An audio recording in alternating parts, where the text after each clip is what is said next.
Now, si Google, nag-o-offer ng mga list of fonts na libre. So, let's search for Google font.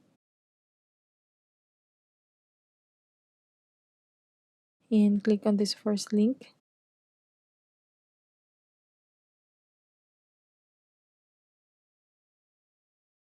So, as you can see, maraming fonts na pwedeng pagpilian.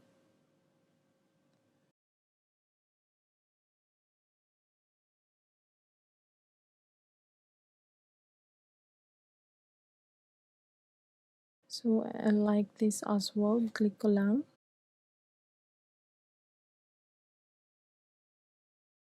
I like this style. So, I'll click on this button here.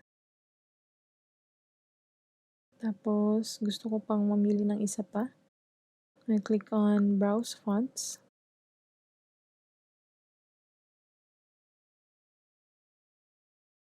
Pwede kayong pumili as many fonts as you like. Later, i-embed natin to sa HTML natin. I'll search for the font na gusto ko. It's called Orbitron. I'll click here and then I'll select this style. So now I have two font styles.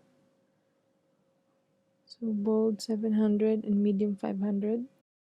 I'll change it to regular 400. So pwede kayo mag-click ng minus kung ayaw nyo. And then I'll go to embed tab and copy this link here. After nyan, punta kayo sa brackets and then i-paste nyo yung code after the title tag. So this one works. Again, kailangan may internet connection yung computer nyo para ma-retrieve yung font from Google.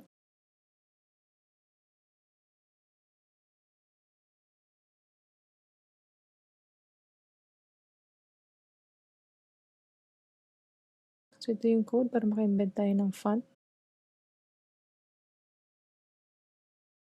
Then we'll copy the CSS codes here. I'll use Oswald first.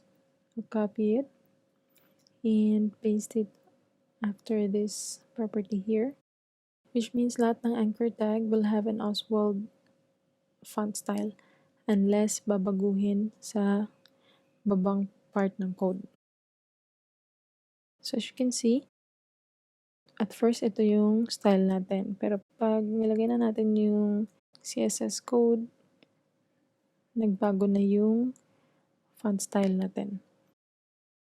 So this Oswald, gagana kapag may internet connection at up yung server ng Google Fonts. Pag wala naman, wala tayong internet or nag-down yung server ni Google Fonts, sans serif yung backup na font style.